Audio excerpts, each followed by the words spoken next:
नमस्कार साथियों, हमारे YouTube चैनल में आपका स्वागत है। अपनी तैयारी को एक लेवल अप करने के लिए हमारे चैनल को सब्सक्राइब करें, बेल आइकन जरूर प्रेस करें। Lucent theory plus question answer series में भारतीय अर्थव्यवस्था के अंतर्गत आज हम अध्ययन करेंगे राष्ट्रीय आय का। तो चलिए शुरू करते हैं। राष्ट्रीय आय किसी भी अर्थव्यवस्था में एक वर्ष के दौरान उत्पादित अंतिम वस्तुओं यानी कि फाइनल गुड्स तथा सेवाओं का मूल्य राष्ट्रीय आय कहलाता है। ठीक है। भारत की राष्ट्रीय आय और प्रति व्यक्ति आय की गणना प्रथम प्रयास दादा भाई नौरोजी ने वर्ष 1867-68 में किया था। नौरोजी के आकलन के अनुसार वर्ष 1868 में प्रति व्यक्ति आय 20 रुपये थी। एक सिर्रास ने वर्ष 1911 में प्रति व्यक्ति आय 49 रुपये बताया था।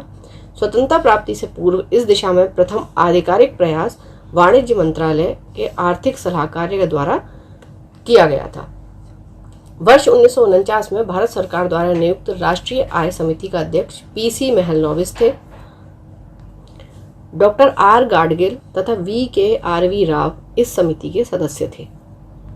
इस समिति की पहली रिपोर्ट 1951 में प्रस्तुत की गई थी, जिसके अनुसार 1948 से 49 के लिए भारत की राष्ट्रीय आय 8,710 करोड़ और प्रति व्यक्ति आय 225 रुपये थी। वित्त मंत्रालय भारत में राजकोषीय नीति तैयार करती है। भारत में राष्ट्रीय आय के आंकड़े वित्तीय वर्ष 1 अप्रैल से 31 मार्च पर आधारित है। भारत में सांख्यिकी विभाग के अंतर्गत केंद्रीय सांख्यिकी कार्यालय सेंट्रल स्टैटिस्टिक्स ऑफिस CSO स्थापना हुई इसकी मई 1951 में राष्ट्रीय आय के आकलन एवं प्रकाशन के लिए उत्तरदायी है। इस कार्य में राष्ट्रीय प्रतिदर्श सर्वेक्षण कार्यालय national sample survey office NSSO केंद्रीय सांख्यिकी संगठन की मदद करता है। ठीक है। CSO की मदद कौन करता है? आपका NSSO। ठीक है। ये सैंपल्स इकट्ठे करने का काम करता है। लेकिन वर्ष 2019 में केंद्र सरकार ने CSO और NSSO का विलय करके सांख्यिकी और कार्यक्रम कार्यान्वयन मंत्रालय के अधीन राष्ट्रीय सांख्यिकी कार्यालय यानी कि नेशनल स्टैटिस्टिकल ऑफिस NSO की स्थापना की। राष्ट्रीय सांख्यिकी कार्यालय नेशनल स्टैटिस्टिकल ऑफिस NSO सांख्यिकी और कार्यक्रम कार्यान्वयन मंत्रालय के अधीन 2019 में CSO और NSSO का विलय करके बनाया गया।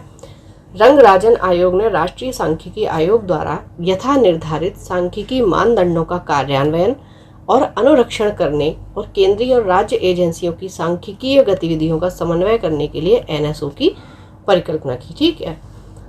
तो NSO की परिकल्पना की बात करेंगे, किसने की थी? तो रंगराजन आयोग। ठीक है। 3 महानिदेशक सांख्यिकी, DG स्टैटिस्टिक्स, महानिदेशक समन्वय प्रशासन और नीति यानी कि DG coordinate administration and policy और महानिदेशक राष्ट्रीय प्रतिदर्श सर्वेक्षण यानी कि नेशनल सैंपल सर्वे जो सचिव को प्रतिवेदन प्रस्तुत करते हैं। ठीक है। ये सारे जो महानिदेशक हैं 3, ये सचिव को प्रतिवेदन प्रस्तुत करते हैं। ठीक है। प्रतिवेदन यानी कि रिपोर्ट। राष्ट्रीय सांख्यिकी आयोग यह रंगराजन आयोग की अनुशंसा के अंतर्गत 2005 में गठित स्वायत्त निकाय है यानी कि ऑटोनोमस बॉडी है। भारत के मुख्य सांख्यिकीविद और सांख्यिकी एवं कार्यक्रम कार्यान्वयन मंत्रालय के सचिव राष्ट्रीय सांख्यिकी आयोग के भी सचिव होते हैं। इसके गठन का उद्देश्य आंकड़ों के संग्रहण के संबंध में देश में सांख्यिकी एजेंसियों के सामने आने वाली समस्याओं को कम करना है। साइमन कुजनेट्स को राष्ट्रीय आय लेखांकन का जन्मदाता माना जाता है, जिन्हें इसके लिए नोबेल पुरस्कार मिला था। ठीक है। तो साइमन कुजनेट्स को किसके लिए नोबेल पुरस्कार मिला? राष्ट्रीय आय लेखांकन के लिए। लेखांकन से मतलब होता है अकाउंटिंग से।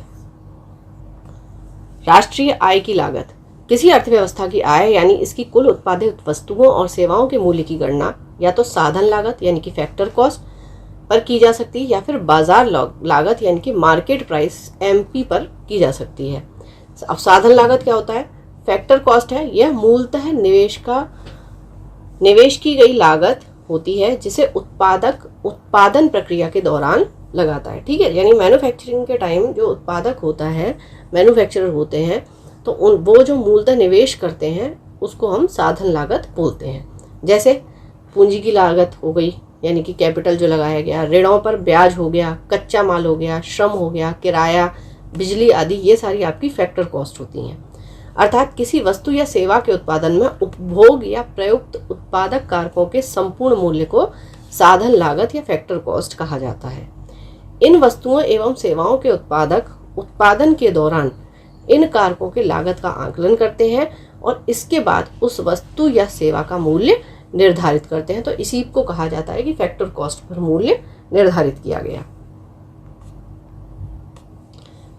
साधन लागत में सरकार को भुगतान किए गए कर को शामिल नहीं किया जाता है, क्योंकि यह प्रत्यक्ष तौर पर उत्पादन प्रक्रिया में शामिल नहीं होता। परंतु यदि कोई अनुदान यानी कि सब्सिडीज प्राप्त की जाती हैं तो उसे साधन लागत में शामिल किया जाता है। तो फैक्टर कॉस्ट में आपके करों को शामिल, टैक्सेस को शामिल नहीं किया जाएगा, लेकिन अगर कोई सब्सिडीज होंगी तो उनको शामिल किया जाएगा। अब बात करते हैं बाजार लागत यानी मार्केट प्राइस। बाजार लागत वह मूल्य है जिससे एक उपभोक्ता द्वारा किसी वस्तु एवं सेवा को खरीदते समय किसी विक्रेता को अदा करा जाता है। बाजार लागत वस्तु एवं सेवा की साधन लागत पर अप्रत्यक्ष कर, सैनवेट, केंद्रीय उत्पाद शुल्क, CST आदि जोड़ने के बाद निकाली जाती है।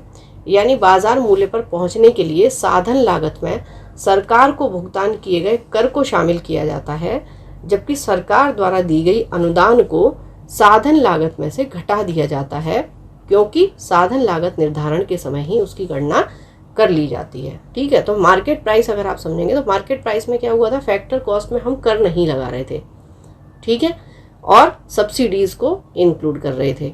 ठीक है, तो अब क्या होगा, जो मार्केट प्राइस है उसमें इसमें टैक्सेस को ऐड कर दिया जाएगा, लेकिन सब्सिडीज को घटा दिया जाएगा क्योंकि वो पहले से ही फैक्टर कॉस्ट में शामिल हो गई थी। मूल्यवर्धन की धारणा, कॉन्सेप्ट ऑफ वैल्यू एडेड। राष्ट्रीय उत्पाद या घरेलू उत्पाद का सही मूल्य निकालने के लिए, जिससे कोई वस्तु तथा सेवा दोहरी गणना में न आए, यानी माध्यमिक वस्तुओं या अप्रयुक्त आगतों को आकलन में आने से रोकने के लिए हमें जिस विधि का हम प्रयोग करते हैं उसे ही मूल्यवर्धन विधि कहते हैं। ठीक है, मूल्यवर्धन उत्पादन प्रक्रिया में श्रम पूंजी तथा अन्य साधनों के योगदान को प्रदर्शित करता है। ठीक है, कि कितना श्रम लगाया गया और कितने अन्य साधनों को प्रयोग किया गया है। जब हम इसमें उत्पाद पर लगे करों के मूल्य को जोड़ देते हैं तथा इसमें से उत्पाद पर अनुदान को घटा देते हैं तो सभी निवासी उत्पादक इकाइयों के ऐसे मूल्यवर्धनों का योग ही GDP होता है। अतः किसी भी राष्ट्र का GDP सकल मूल्यवर्धनों यानी कि GVA, ग्रॉस वैल्यू एडेड का योग होता है। ठीक है, इसमें रास नहीं निकाला गया है पर कर तथा अनुदान का समायोजन किया गया है। ठीक है, तो इसमें डेप्रिसिएशन नहीं निकाला गया है कि अभी घाटा कितना हुआ है या रास कितना हुआ है, लेकिन जो कर और अनुदान है उनको मिला लिया जाता है। भारत आधिकारिक तौर पर राष्ट्रीय आय की गणना साधन लागत पर किया करता था। जनवरी 2015 से केंद्रीय सांख्यिकी संगठन द्वारा राष्ट्रीय आय की गणना बाजार मूल्य पर की जा रही है, जो वास्तव में बाजार लागत पर ही है। सकल मूल्यवर्धन, ग्रॉस वैल्यू एडेड में उत्पाद करों को शामिल करने के बाद बाजार मूल्य ज्ञात होता है। उत्पाद कर केंद्र एवं राज्यों के अप्रत्यक्ष कर हैं। चालू एवं स्थिर कीमतों पर राष्ट्रीय आय। चालू कीमतों पर राष्ट्रीय आय, जब राष्ट्रीय आय को प्रचलित बाजार मूल्यों पर मापा जाता है तो उसे चालू कीमतों पर राष्ट्रीय आय कहते हैं। चालू कीमतों पर राष्ट्रीय आय को मौद्रिक आय भी कहा जाता है। स्थिर कीमतों पर राष्ट्रीय आय क्या होती है कि स्थिर कीमतों पर राष्ट्रीय आय से अभिप्राय है एक लेखा वर्ष के दौरान एक राष्ट्र के सामान्य नागरिकों द्वारा उत्पादित समस्त अंतिम वस्तुओं एवं सेवाओं यानी कि फाइनल गुड्स एंड सर्विसेज के उस मौद्रिक मूल्य से जिसे किसी आधार वर्ष के मूल्यों पर मापा जाता है, इसे वास्तविक राष्ट्रीय आय कहा जाता है। किसी देश के आर्थिक विकास का सही सूचक स्थिर कीमत पर राष्ट्रीय आय होती है। प्रचलित बाजार मूल्यों पर प्रति व्यक्ति आय में से मुद्रास्फीति की वृद्धि दर घटाने पर स्थिर मूल्यों पर प्रति व्यक्ति आय प्राप्त होती है। ठीक है, अर्थात प्रचलित मूल्यों पर प्रति व्यक्ति आय की वृद्धि दर का मूल्य स्थिर कीमतों पर प्रति व्यक्ति आय की वृद्धि दर के मूल्य की अपेक्षा अधिक होगा तथा यह अंतर मुद्रास्फीति की दर के मूल्य के बराबर होगा। किसी भी देश के राष्ट्रीय आय में निम्न को शामिल नहीं किया जा सकता। क्या क्या राष्ट्रीय आय में शामिल नहीं होता है? एक तो मध्यवर्ती वस्तुओं के मूल्य, पुरानी वस्तुओं के मूल्य, घरेलू सेवाओं अथवा कार्य को, वित्तीय परिसंपत्तियां, इसमें क्या हो गया, अंश पत्र, ऋण पत्र आदि के क्रय विक्रय, हस्तांतरण, भुगतान, हस्तांतरण में आ गया पेंशन, वजीफा, लॉटरी आदि, और विदेशों से प्राप्त उपहार। ये सारी चीज़ें आपकी राष्ट्रीय आय में नहीं आती हैं। राष्ट्रीय आय की गणना के लिए उत्पाद पद्धति और आय पद्धति दोनों का सहारा लिया जाता है। ठीक है, उत्पाद पद्धति का भी सहारा लेते हैं और आय पद्धति का भी। तो उत्पाद पद्धति क्या है? इसके तहत माल और सेवाओं के शुद्ध मूल्य वृद्धि का आकलन किया जाता है। इसका प्रयोग कृषि, वानिकी, पशुपालन, खनन और उद्योग क्षेत्र में किया जाता है। इसको मूल्यवर्धित पद्धति के नाम से भी जाना जाता है। अब आय पद्धति की बात करेंगे तो इसके अंतर्गत उत्पादन के घटकों के लिए किए गए भुगतानों का योग किया जाता है। इसका प्रयोग परिवहन, प्रशासन और व्यापार जैसे सेवा प्रदाता की जीडीपी का आकलन करने के लिए करते हैं। आय विधि से राष्ट्रीय आय का आकलन करते समय अवितरित आय को शामिल नहीं किया जाता। ठीक है, राष्ट्रीय आय की विभिन्न अवधारणाएं तथा उनके बीच में संबंध।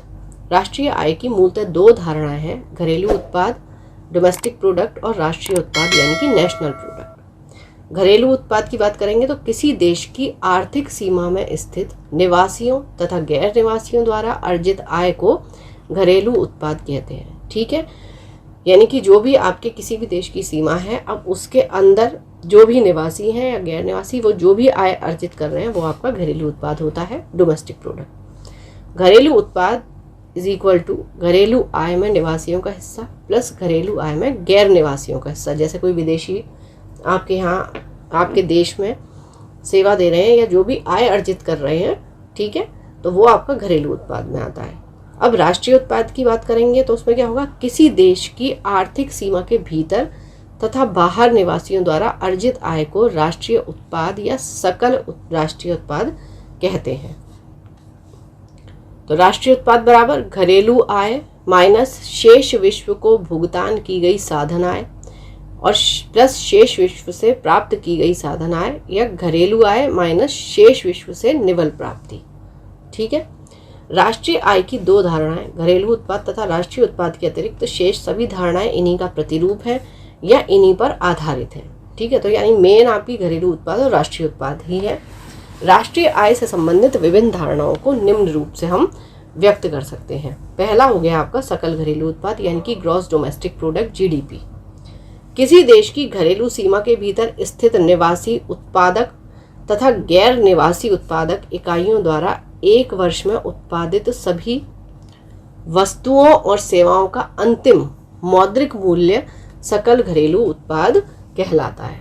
ठीक है, यानी एक साल के अंदर जो भी आपकी देश की सीमाएं हैं, जो घरेलू सीमाएं हैं, उसके भीतर जो भी निवासी हैं उनका उत्पादक तथा जो गैर निवासी हैं, ये सब एक वर्ष में जो भी वस्तु और सेवाओं का फाइनल मौद्रिक मूल्य जो भी प्राप्त हो रहा है वो आपका घरेलू उत्पाद है। दूसरे शब्दों में हम क्या कह सकते हैं कि एक लेखा वर्ष में एक देश की घरेलू सीमा में सभी उद्यमियों, चाहे वो निवासी हो अनिवासी हो, इनके द्वारा की गई सकल मूल्य वृद्धि को सकल घरेलू उत्पाद कहते हैं। इसका आकलन राष्ट्रीय एवं निजी उपभोग, सकल निवेश, सरकारी एवं व्यापार शेष के योगफल के द्वारा किया जा सकता है। किसी देश की आर्थिक वृद्धि की सर्वाधिक उपयुक्त माप सकल घरेलू उत्पाद है। ठीक है, यानी कितनी वृद्धि हो रही है हम बेसिकली जीडीपी से नापते हैं। सकल घरेलू उत्पाद यानी जीडीपी के उपयोग। जीडीपी में होने वाले वार्षिक प्रतिशत परिवर्तन ही किसी अर्थव्यवस्था की वृद्धि दर है। ठीक है, यह परिमाणात्मक दृष्टिकोण है। इसके आकार से देश की आंतरिक शक्ति का पता चलता है, लेकिन इससे उत्पादों एवं सेवाओं की गुणवत्ता का पता नहीं चलता है। ठीक है, क्वालिटी का आपको पता नहीं चलेगा, लेकिन ये पता चलेगा कि कितनी उत्पाद और सेवाएं की जा रही हैं, उनका मूल्य क्या है। अंतर्राष्ट्रीय मुद्रा कोष एवं विश्व बैंक की ओर से सदस्य देशों का तुलनात्मक विश्लेषण इसी के आधार पर किया जाता है। साधन लागत पर सकल घरेलू उत्पाद, gross domestic product at factor cost, GDP FC. किसी वस्तु या सेवा के उत्पादन में उपभोग या प्रयुक्त उत्पादक कारकों के संपूर्ण मूल्य को साधन लागत कहते हैं। साधन लागत में सरकार को भुगतान किए गए कर को शामिल नहीं किया जाता, क्योंकि यह प्रत्यक्ष तौर पर उत्पादन प्रक्रिया में शामिल नहीं होता है। परंतु यदि कोई अनुदान यानी कि सब्सिडीज प्राप्त की जाती हैं तो उसे साधन लागत में शामिल किया जाता है। CSO द्वारा फरवरी 2015 में जारी निर्देश के अनुसार अब साधन लागत पर व्यक्त GDP राष्ट्रीय आय को नहीं प्रदर्शित करेगी। ये चीज़ हम पहले भी देख चुके हैं। बाजार मूल्य पर सकल घरेलू उत्पाद, gross domestic product at market price. बाजार मूल्य वह मूल्य है जिसे एक उपभोक्ता द्वारा खरीदते समय किसी विक्रेता को सौंपा जाता है। बाजार मूल्य पर पहुंचने के लिए साधन लागत में सरकार को भुगतान किए गए कर को शामिल किया जाता है, जबकि सरकार द्वारा दी गई अनुदान यानी सब्सिडीज को साधन लागत में से घटा दिया जाता है। ठीक है, अब हम बात करें तो देखिए फैक्टर कॉस्ट जो होता है GDP, वो इज इक्वल टू किसके है, GDP eight market price minus उत्पादन कर माइनस अनुदान यानी सब्सिडीज। सकल राष्ट्रीय उत्पाद यानी कि ग्रॉस नेशनल प्रोडक्ट GNP। किसी अर्थव्यवस्था में GNP उस आय को कहते हैं जो GDP में विदेशों से होने वाली आय को जोड़कर प्राप्त होता है। GDP होती है किसी देश की सीमा में होने वाली जो भी आपके मूल्य आपको प्राप्त हो रहा है एक वर्ष के अंदर। ठीक है, अब इसमें क्या किया, जो बाहर से विदेशों से आय हो रही है उसको जोड़ दिया जाए तो वो आपका GNP होता है। अब दूसरे शब्दों में सकल राष्ट्रीय उत्पाद एक वर्ष की अवधि में एक देश के सामान्य नागरिकों द्वारा देश की घरेलू सीमा के अंदर या बाहर उत्पादित की गई अंतिम वस्तुओं और सेवाओं के सकल मूल्य से है। ठीक है, तो GNP का मतलब बेसिकली क्या हो गया, एक वर्ष में एक देश के जो भी नागरिक है, चाहे वो देश के अंदर कार्यरत हो, गुड्स और सर्विसेज दे रहे हैं, चाहे वो देश के बाहर दे रहे हैं, उनकी जो भी आय है, जो इनकम है, ठीक है, जो मूल्य है, वो आपका ग्रॉस नेशनल प्रोडक्ट कहलाता है। ठीक है, यदि X देशवासियों द्वारा विदेशों में अर्जित आय हो व M विदेशियों द्वारा देश में अर्जित आय हो तो GNP आपका क्या होगा, GNP is equal to GDP plus X minus M। ठीक है, क्यों, क्योंकि GDP में क्या होता है कि GDP में आप ऐड करते हो दोनों चीज़ें एक साल में देश में। अब आपके देश में जो हमारे नागरिक हैं वो तो कर ही रहे होंगे, कुछ विदेशी नागरिक भी कार्य कर रहे होंगे, तो इसमें दोनों चीज़ें ऐड थी, इसलिए इसमें से क्या किया गया, अब हमें चाहिए जो देश में कार्य कर रहे हैं, मतलब भारत जो हम देशी नागरिक हैं वह उनका मूल्य हमें चाहिए। तो इसमें हम क्या करते हैं, जो GDP है प्लस जो विदेशों में भारतीय काम कर रहे हैं उनकी आय, लेकिन उसमें से विदेशियों द्वारा जो किसी भी देश में आय की जा रही है उसको माइनस कर देते हैं तो आपका GNP निकल जाता है। ठीक है, बंद अर्थव्यवस्था के अंतर्गत X minus M is equal to 0 होता है। ठीक है, क्योंकि बंद अर्थव्यवस्था का मतलब क्या है, कोई आयात नहीं, कोई निर्यात नहीं, तो बंद अर्थव्यवस्था में क्या हो जाएगा, GNP is equal to GDP। भारत के मामले में विदेशों से होने वाली आय के बदले हानि होती है, अतः भारत का GNP हमेशा GDP से कम ही होगा। साधन लागत पर सकल राष्ट्रीय उत्पाद, ग्रॉस नेशनल प्रोडक्ट किस पर, फैक्टर कॉस्ट पर। साधन लागत पर सकल राष्ट्रीय उत्पाद से आशय उस राष्ट्रीय उत्पाद से है जिसका मूल्य उत्पादन क्रिया में प्रयुक्त साधनों को प्राप्त आय के आधार पर ज्ञात किया जाता है। साधन लागत के अंतर्गत हम कर्मचारियों का पारिश्रमिक, ब्याज, निगम लाभ, ह्रास आदि को सम्मिलित करते हैं। बाजार मूल्य पर सकल राष्ट्रीय उत्पाद, gross national product at market price, GNP eight market price. किसी वर्ष के दौरान निवासी उत्पादक इकाइयों द्वारा आर्थिक सीमा के अंदर तथा बाहर सभी अंतिम वस्तुओं, फाइनल गुड्स एवं सेवाओं, सर्विसेज का बाजार मूल्य ही बाजार मूल्य का सकल राष्ट्रीय उत्पाद कहलाता है।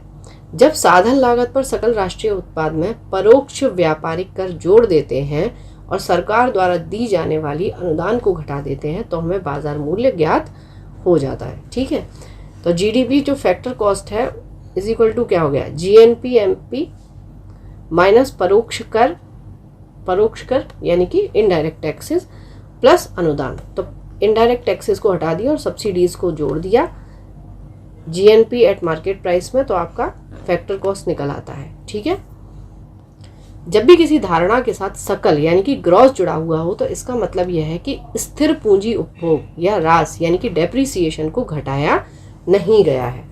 जब हम सकल धारणा में से स्थिर पूंजी के उपभोग या ह्रास के मूल्य को घटा देते हैं तो हमें निवल या शुद्ध प्राप्त होता है। ठीक है, जब डेप्रिसिएशन निकाल दिया तो वो निवल हो गया, लेकिन डेप्रिसिएशन अगर उसमें ऐड है तो वो ग्रॉस यानी कि सकल हो गया। ये आपको ध्यान रखना है, क्योंकि आप देखेंगे कहीं सकल लिखा होता है, कहीं निवल लिखा होता है। ठीक है। अब निवासी की धारणा एक आर्थिक धारणा है, राजनीतिक नहीं। यह आवश्यक नहीं है कि निवासी उस देश का नागरिक भी हो। एक निवासी वह व्यक्ति है जिसके आर्थिक हित का केंद्र बिंदु वह आर्थिक या घरेलू क्षेत्र होता है जिसके संबंध में हम बात कर रहे हैं। और ये फर्क देखिए, निवासी और नागरिक का आपने देखा है, दोनों का जीडीपी और जीएनपी की अभी जब हमने डेफिनेशन देखी थी। ठीक है। तो अगर आप उस पर एक बार गौर फरमाएंगे तो आप ये देखेंगे कि जब हम जीडीपी पर जाते हैं तो वहाँ होता है किसी देश की घरेलू सीमा के भीतर स्थित निवासी उत्पादक तथा गैर निवासी उत्पादक इकाइयों द्वारा एक वर्ष में उत्पादित सभी वस्तुओं तथा सेवाओं का अंतिम मौद्रिक मूल्य।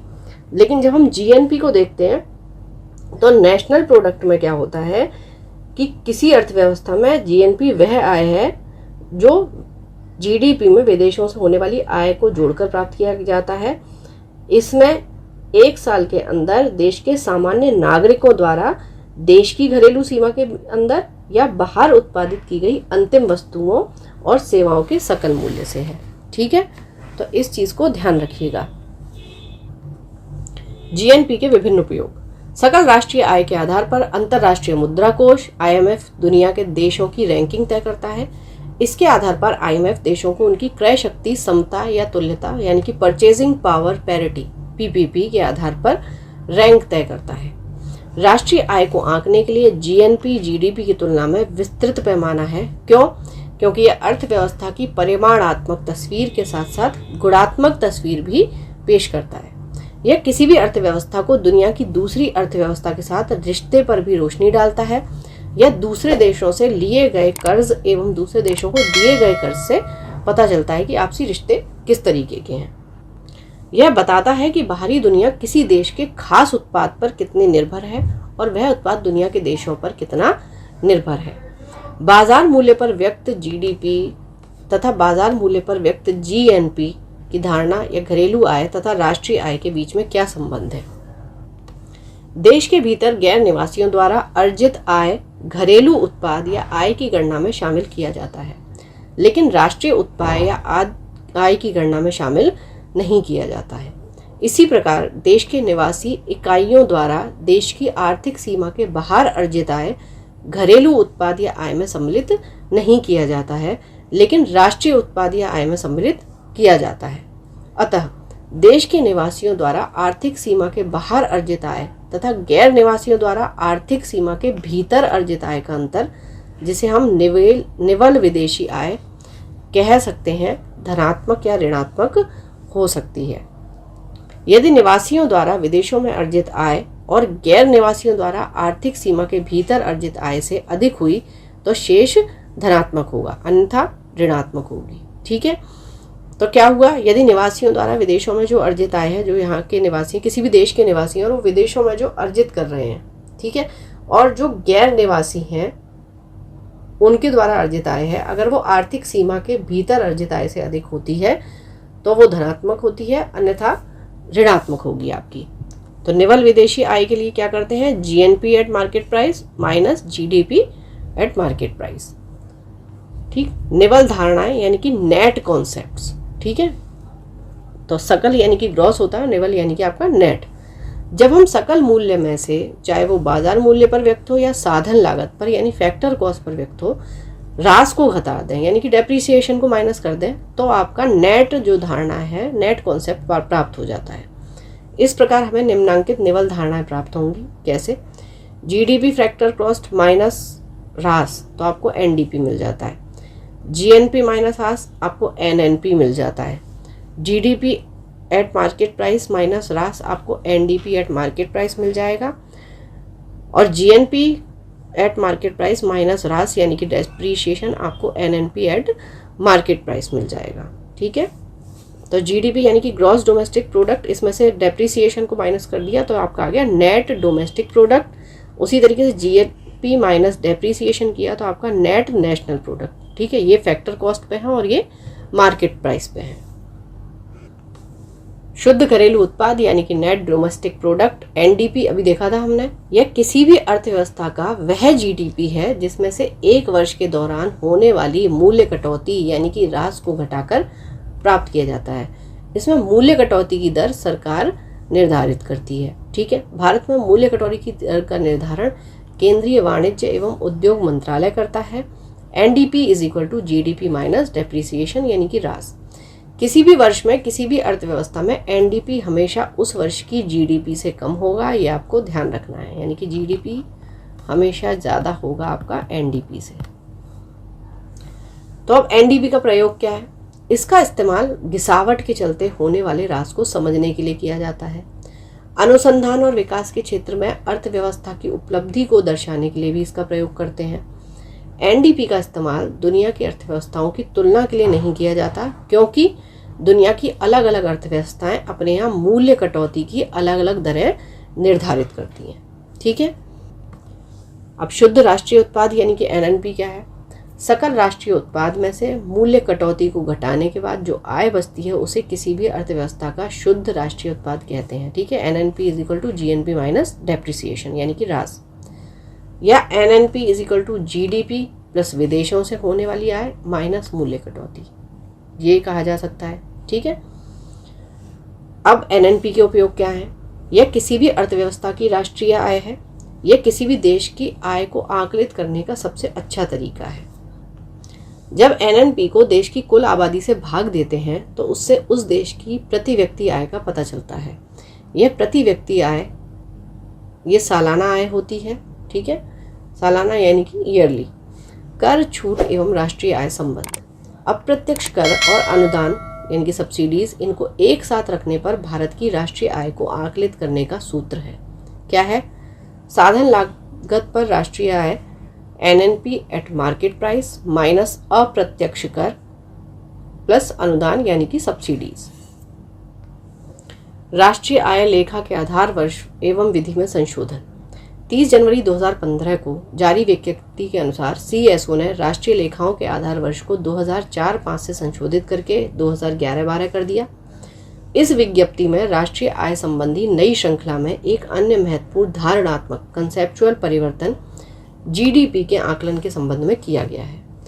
नई श्रृंखला में अब साधन लागत पर सकल घरेलू उत्पाद का आकलन धारणा को हटा दिया गया और बाजार मूल्य पर सकल घरेलू उत्पाद को ही जीडीपी के रूप में स्वीकार किया गया है। कब से? 30 जनवरी 2015।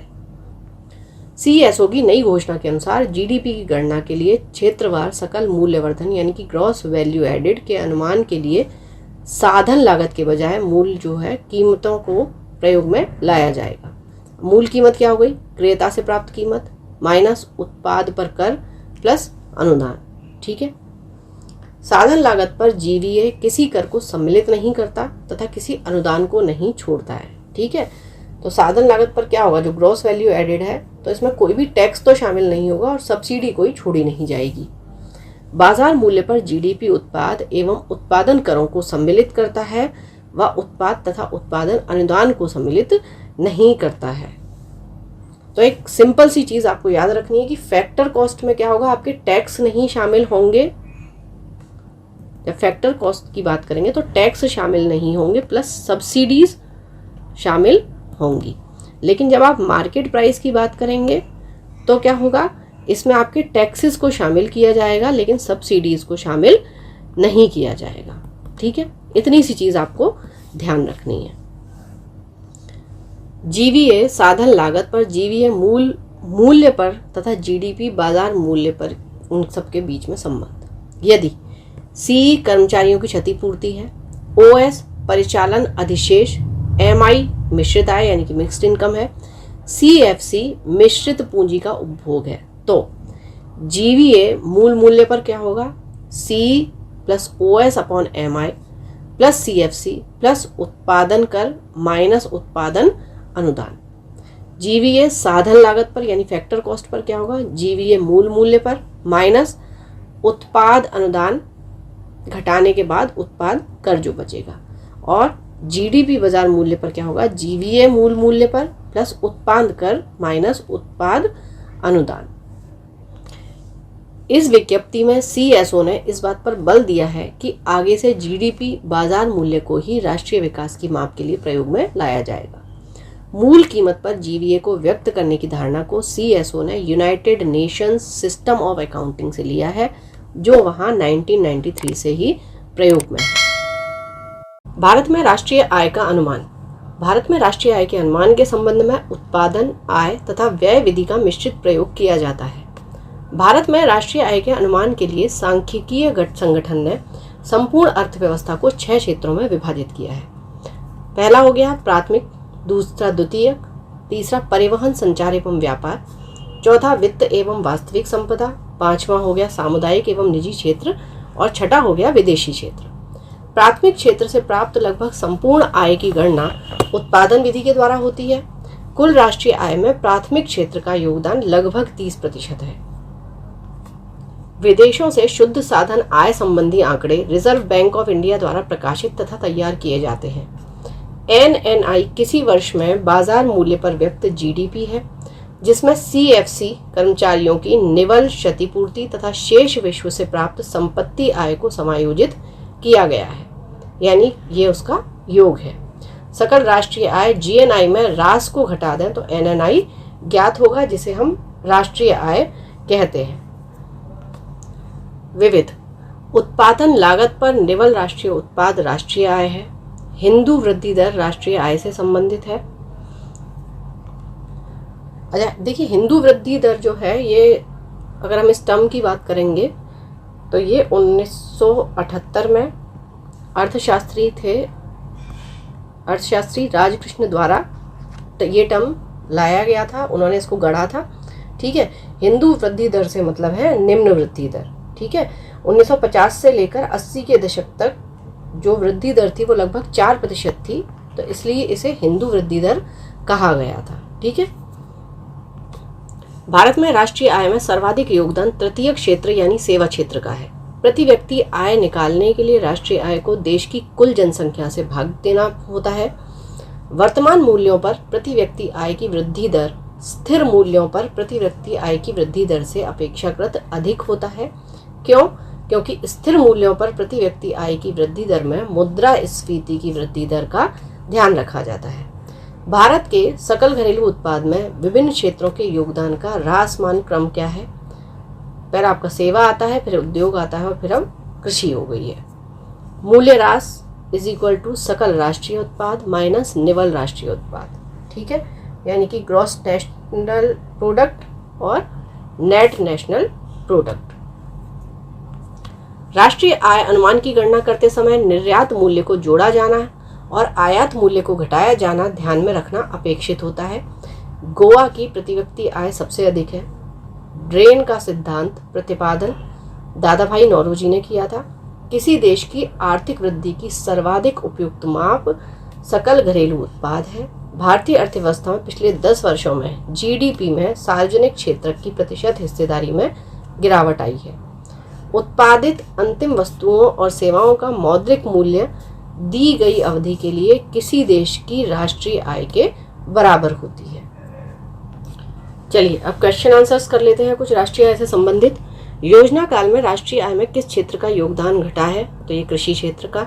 वर्तमान में भारत की राष्ट्रीय आय में किस क्षेत्र का सर्वाधिक योगदान है? तो ये आपकी सर्विसेज या सेवाएं। जैसे जैसे अर्थव्यवस्था विकसित होती है, राष्ट्रीय आय में तृतीय क्षेत्र का अंश बढ़ता जाता है। ठीक है, विनियोजन के आरंभ में 1950-51 भारत के सकल घरेलू उत्पाद में प्राथमिक क्षेत्र, द्वितीय क्षेत्र, तृतीय क्षेत्र का योगदान 1993-94 की कीमतों पर क्रमशः 55.11, 13.34 तथा 29.55 था। 14-15 के दौरान के कितना हो गया? 17.5, फिर 31.8 और 50.7%। देश में राष्ट्रीय न्यायाधीश की स्थापना कब हुई? 1950 में। केंद्रीय सांख्यिकी संगठन की स्थापना कब हुई? 1951। राष्ट्रीय आय क्या है? उत्पादन लागत पर निवल राष्ट्रीय उत्पाद। ठीक है, इसी तरीके से टर्म में आएगा वो आपसे, किस तरीके से, इस तरीके से डेफिनेशन आएगी तो आपको पता होना चाहिए। भारत की राष्ट्रीय आय अनुमानित होती है केंद्रीय सांख्यिकी संगठन द्वारा। तो जो हम थ्योरी कराते हैं उसके बाद क्वेश्चन कराने का यही मकसद है कि किस चैप्टर में से किस तरीके के क्वेश्चन आंसर्स पूछे जाते हैं, ये चीज़ आपको क्लियर हो जाए जब आप थ्योरी प्लस क्वेश्चन आंसर करें। निम्न में से किस राज्य की प्रति व्यक्ति आय सबसे अधिक है? तो गोवा है, और इसके बाद दिल्ली आता है, फिर सिक्किम आता है। भारत में चालू मूल्यों पर प्रति व्यक्ति न्यूनतम आय वाला राज्य है आपका बिहार। ठीक है, तो आपको ये भी पता होना चाहिए कि इनके बाद मान लीजिए इसमें गोवा नहीं दिया होता, दिल्ली दिया होता या सिक्किम दिया होता तो फिर वो आते। 1867-68 में भारत में प्रति व्यक्ति आय 20 रुपये थी। यह सर्वप्रथम अभिनिश्चित किसने किया था? दादा भाई नौरोजी ने। ड्रेन का सिद्धांत, द थ्योरी ऑफ ड्रेन, किसने दी? दादा भाई नौरोजी ने। भारत में राष्ट्रीय आय की गणना में किस विधि का प्रयोग किया जाता है? तो उत्पत्ति गणना विधि और आय विधि दोनों का किया जाता है। हिंदू वृद्धि दर किससे संबंधित है? राष्ट्रीय आय से। निम्न वृद्धि दर को हिंदू वृद्धि दर से का नाम दिया गया है। 1949 में गठित राष्ट्रीय आय समिति के अध्यक्ष कौन थे? पीसी महालनोबिस। स्वतंत्रता पूर्व भारत की राष्ट्रीय आय के संबंध में किसने अनुमान लगाए थे? नौरोजी और शिराज ने। स्वतंत्रता के पश्चात देश की राष्ट्रीय आय का अनुमान लगाने के लिए भारत ने राष्ट्रीय आय समिति की स्थापना कब की थी? 4 अगस्त 1949 को। स्वतंत्रता के बाद की समयावधि के लिए राष्ट्रीय आय अनुमानों को किस श्रृंखला के अंतर्गत रखा गया था? तो परंपरागत, नवीन, पुनरीक्षित श्रृंखला, इन सब के। भारत में राष्ट्रीय आय की गणना किस आधार पर की जाती है? चालू मूल्यों के आधार पर और स्थिर मूल्यों के आधार पर। ठीक है, तो दोनों हैं। वर्तमान में राष्ट्रीय आय समंकों की गणना किस आधार वर्ष पर की जा रही है? अच्छा देखिए, पहले ये 4-5 था, अभी की अगर हम बात करेंगे तो 2011-12 है, ये आप ध्यान रखिएगा। ठीक है, राष्ट्रीय आय समंकों की गणना का अब जो आधार वर्ष है वो 2011-12 है, पहले 2004-5 था। भारत में राष्ट्रीय आय की सही संगणना में आने वाली एक कठिनाई क्या है? अमौद्रिक क्षेत्र का अस्तित्व। भारत में राष्ट्रीय आय की सही संगणना में कौन सी समस्या सामने नहीं आती? तो यह है पर्याप्त एवं सही सांख्यिकीय विधियों की कमी। ऐसी विधियों की कोई कमी नहीं है। अच्छा, अमौद्रिक क्षेत्र जो है इसका विषमानता, मतलब अमौद्रिक क्षेत्र आपका क्या होता है? जो सीधे सीधे मौद्रिक ना हो, वित्त से इसका संबंध ना हो। ठीक है, अब इसमें आ जाता है कि पद, करियर में अपॉर्चुनिटीज होती हैं, तो इसमें क्योंकि हमारे यहाँ मतलब किसी भी क्षेत्र में असमानता है तो ये जो होता है ये सामने नहीं आती है। ठीक है, तो अमौद्रिक क्षेत्र क्या होता है? जिसका सीधे सीधे वित्त से संबंध ना हो। भारत में सर्वप्रथम राष्ट्रीय आय का किसने आकलन किया था? दादा भाई नौरोजी ने। दादा भाई नौरोजी ने धन का पलायन का सिद्धांत किस पुस्तक में वर्णित किया है? Poverty and un British rule in India. Bharat की राष्ट्रीय आय में सर्वाधिक योगदान किसका है? तृतीय क्षेत्र। भारत की राष्ट्रीय आय में किस क्षेत्र का सबसे कम योगदान है? तो प्राथमिक क्षेत्र। भारत में राष्ट्रीय आय की गणना किसके द्वारा की जाती है? केंद्रीय सांख्यिकीय संगठन। किसी देश की आर्थिक वृद्धि की सर्वाधिक उपयुक्त माप क्या है? तो सकल घरेलू उत्पाद यानी कि जीडीपी। राष्ट्रीय आय का परिकलन निम्नलिखित में से किस एक को छोड़कर अन्य सभी तरीकों से किया जाता है? तो यह है सभी प्रकार की बचत का योग करके। ठीक है, निर्गतों का योग करके कर सकते हैं, सभी व्ययों का योग कर सकते हैं, आय का योग करके कर सकते हैं, लेकिन खाली बचत का योग करके हम राष्ट्रीय आय का परिकलन नहीं कर सकते। निम्नलिखित में से किसको राष्ट्रीय आय में शामिल नहीं किया जाता है? तो लॉटरी जीतने को नहीं शामिल किया जाता है। प्रति व्यक्ति आय निकालने के लिए राष्ट्रीय आय को भाग दिया जाता है देश की कुल जनसंख्या से। भारत की राष्ट्रीय आय के बारे में कौन सा कथन सही है? तो संयुक्त रूप से कृषि और उद्योग की अपेक्षा सेवाओं का प्रतिशत हिस्सा अधिक है। अमीरों की तुलना में गरीब बचत करते हैं अपनी आय के अपेक्षाकृत छोटे हिस्से की। भारत के सकल घरेलू उत्पाद में नीचे दिए गए विभिन्न क्षेत्रों के योगदान का कौन सा एक सही ह्रासवान क्रम है? ठीक है, यानी कि बड़े से छोटा। तो सबसे ज्यादा सेवा है, फिर उद्योग है, फिर कृषि है। भारत में स्थिर मूल्यों पर सकल घरेलू उत्पाद के प्राकलन के लिए वर्तमान में आधार वर्ष क्या है? ठीक है, तो ये वर्तमान में देखिए 2011-12 है। निम्नलिखित में से कौन सा क्षेत्र भारत के सकल घरेलू उत्पाद को सर्वाधिक योगदान देता है? तृतीय क्षेत्र। सकल घरेलू उत्पाद यानी जीडी के बारे में निम्नलिखित कथनों पर विचार करें। यह एक वर्ष में एक देश की सीमाओं के अंदर बनी सभी वस्तुओं एवं दी गई सेवाओं का बाजार मूल्य है, यही ठीक है। ठीक है, यह एक अनुबद्ध समय अवधि में देश के अंदर उत्पादित समस्त अंत्य वस्तुओं एवं सेवाओं के लिए कुल व्ययों के बराबर है, तो व्यय के बराबर नहीं है। ठीक है, जो भी वस्तु एवं सेवाएं हैं उनका बाजार मूल्य है। मूल्य ह्रास किसके बराबर होता है? सकल राष्ट्रीय उत्पाद माइनस निबल राष्ट्रीय उत्पाद, ठीक, यानी कि जीएनपी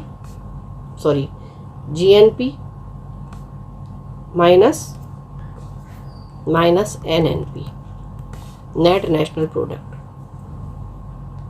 निम्नलिखित में से कौन सी राष्ट्रीय आय के मापन की विधि नहीं है? तो निवेश विधि नहीं है, मूल्य वर्धित है, आय विधि है और व्यय विधि है। निम्नलिखित में से कौन सी पद्धति राष्ट्रीय आय आकलन की पद्धति नहीं है? मैट्रिक्स पद्धति नहीं है। राष्ट्रीय आय निकालने के लिए एनएनपी में से किसे घटाया जाता है? अप्रत्यक्ष कर को। जीएनपी से एनएनपी निकालने के लिए किसको घटाया जाता है? ह्रास को, ठीक है। जीएनपी से एनएनपी निकालने के लिए हम ह्रास को घटाते हैं, ठीक है। तो जीएनपी माइनस ह्रास यानी कि डेप्रिसिएशन इज इक्वल टू आपका एनएनपी है, ठीक है। अब अगर मान लीजिए आपको ह्रास निकालना है तो क्या करेंगे हम? एनएनपी इधर ले आएंगे, तो जीएनपी माइनस एनएनपी, तो आपका डेप्रिसिएशन हो जाएगा, ठीक है। तो ये तीन चीजें हैं, आप इसको इधर उधर ले जाकर किसी भी तीसरी चीज को निकाल सकते हैं जब आपको दो चीजें दी हुई हैं। सकल राष्ट्रीय उत्पाद माइनस मूल्य ह्रास क्या हो जाएगा? निबल राष्ट्रीय उत्पाद, एनएनपी। निबल यानी कि नेट नेशनल प्रोडक्ट। किसी देश का निबल राष्ट्रीय उत्पाद क्या होता है? सकल घरेलू उत्पाद में से मूल्य ह्रास को घटा देंगे तो आपका एनएनपी निकल आएगा। आर्थिक विकास का सर्वोच्च सूचकांक उपलब्ध कराया जाता है वर्ष प्रतिवर्ष प्रति व्यक्ति वास्तविक आय में वृद्धि के द्वारा। चलिए, अंतर्राष्ट्रीय समुद्र यानी कि पानी में भारतीय मछुआरों द्वारा पकड़ी गई मछलियां निम्नलिखित में से किसकी जीडीपी का हिस्सा हैं? तो ये भारत की जीडीपी का हिस्सा होंगी, क्योंकि भारतीय मछुआरों द्वारा ये पकड़ी गई हैं। आय विधि से राष्ट्रीय आय का आकलन करते समय निम्नलिखित में से किसको शामिल नहीं किया जाता है? तो ये अवितरित आय है। राष्ट्रीय आय अनुमान की गणना करते समय निम्न में से किसको ध्यान में रखना अपेक्षित होता है? निर्यात मूल्य को जोड़ा जाना और आयात मूल्य को घटाया जाना ये अपेक्षित होता है। सकल घरेलू उत्पाद इसका मुद्रा मूल्य है। एक वर्ष में उत्पादित सभी अंतिम वस्तुओं और सेवाओं का मुद्रा मूल्य जो है वो सकल घरेलू उत्पाद यानी कि जीडीपी है। किसी राष्ट्र की राष्ट्रीय आय होती है उत्पादन कार्यों का योगफल। चलिए, तो यहाँ आपका राष्ट्रीय आय कंप्लीट होता है। पढ़ते रहिए, बढ़ते रहिए, रिवीजन जरूर करते रहिए। Thank you for watching, keep learning, stay with me.